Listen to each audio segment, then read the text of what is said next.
የግብርና ምርምር ተቋማት አዳዲስ ቴክኖሎጂን በመፍጠርና በማላመድ ለአርሶና አርብቶ አደሩ ተደራሽ ማድረግ ይጠበቅባቸዋል። የቴፒ ግብርና ምርምር ማዕከልም ተቋሙ የተቋቋመበትን ዓላማ መሰረት በማድረግ ከ102 በላይ የግብርና ምርምር ውጤቶችን ይፋ በማድረግ ላቅ ያለ ተግባር እያከናወነ እንደሚገኝም መረጃዎች ያመለክታሉ። ማዕከሉ በሸካ ዞን የኪ ወረዳ አዲስ ብርሃን ቀበሌ መልካም የተሰኘና ተቋሙ በአዲስ መልክ ያስተዋወቀውን የማሽላ እርሻ አስጎብኝተዋል። አርሶ አደር ታምራት ኢረና ከምርምር ማዕከሉ አዲሱ መልካም የተሰኘውን የማሽላ ዝርያ በመውሰድ የዘራ ሲሆን ቀደም ሲል መደበኛውን የማሽላ ዝርያ ሲጠቀም ብዙ ድካም ያሳለፈ መሆኑን ጠቅሶ አዲሱ ዝርያ በ3 ወር የሚደርስና ምርታማነቱም ከፍተኛ በመሆኑ መደሰቱን ተናግረዋል። ከዚህ በፊት የምናመርተው የአካባቢ ዝርያዎች የተለያዩ ዝርያዎች አሉ። ይሄኛው ግን አዲስ ዝርያ ዘንድሮ የመጣ ነው። በ2018 ነው የመጣው። ዘንድሮ ነው ጀመርኩት ማለት ነው። የምታዩት ማሽላዎች የአካባቢ ማሽላ ለዚህ ነው ውጤታማ ያልሆነች፣ ግን ፀሐይም ትቋቋማለች፣ ፈጣን ነች። ፍሬያውን እንግዲህ እንደምታዩ ነው። እንግዲህ በ3 ወር ውስጥ ወደ ትሰበሰባለች።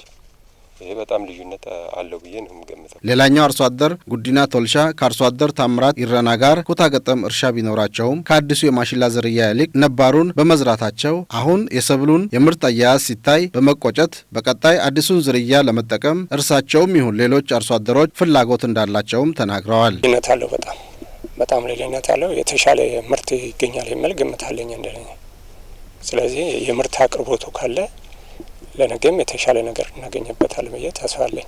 በማዕከሉ የሰብል ልማት ምርምር የስራ ሂደት አስተባባሪና ተመራማሪ አቶ ሻህሚል አሎ በተቋሙ በአዲስ መልክ የተዋወቀው የማሽላ ዝርያ ለአካባቢው ስነ ምህዳር ተስማሚ መሆኑና ምርታማነቱ በምርምር ተረጋግጦ ለአርሶ አደር እንዲሰራጭ የተደረገ ሲሆን መደበኛው የማሽላ ዝርያ በሄክታር ከ20 ኩንታል ያልበለጠ ምርት ሲሰጥ አዲሱ መልካም የተሰኘው የማሽላ ዝርያ በሄክታር እስከ 45 ኩንታል ምርት እንደሚሰጥ አብራርተዋል። መልካም የተባለው የማሽላ ዝርያ በፊት አርሶ አደሩ ሲጠቀም ከነበረው ከአካባቢ ዝርያዎች በምርታማነትም በጣም የተሻለ ዝርያ ነው።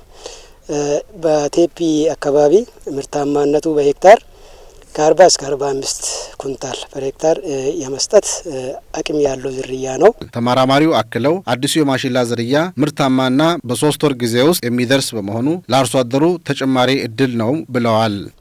ከአካባቢ ዝርያ አንጻር ስናይ ቶሎ በ3 ወር የሚደርስ ዝርያ አይነት ነው። በጉብኝት ወቅት የተገኙት የሸካ ዞን ግብርና ደን አካባቢ ጥበቃና ህብረት ስራ መምሪያ ኃላፊ ተወካይና በመምሪያው የሰብል ልማት ባለሙያ ወይዘሮ አለሚቱ ካሳ እንደተናገሩት የምርምር ተቋሙ የአርሶ አደሩን ምርታማነትና የኑሮ ደረጃን ለማሻሻል አርአያነት ያለው ተግባር እየፈጸመ በመሆኑ መልካም ልምዶች እንዲሰፉና በቀጣይ ሌሎች አርሶ አደሮች ይህንኑ ተግባር እንዲፈጽሙ ይደረጋልም ብለዋል። ለሌሎቹ ለአርሶ አደሮች በማስፋትና ጥሩ ምርትና ምርታማነትን እንዲያገኙ የሚል ትምህርት እንሰጣለን ብዬ ነው የሚያስበው።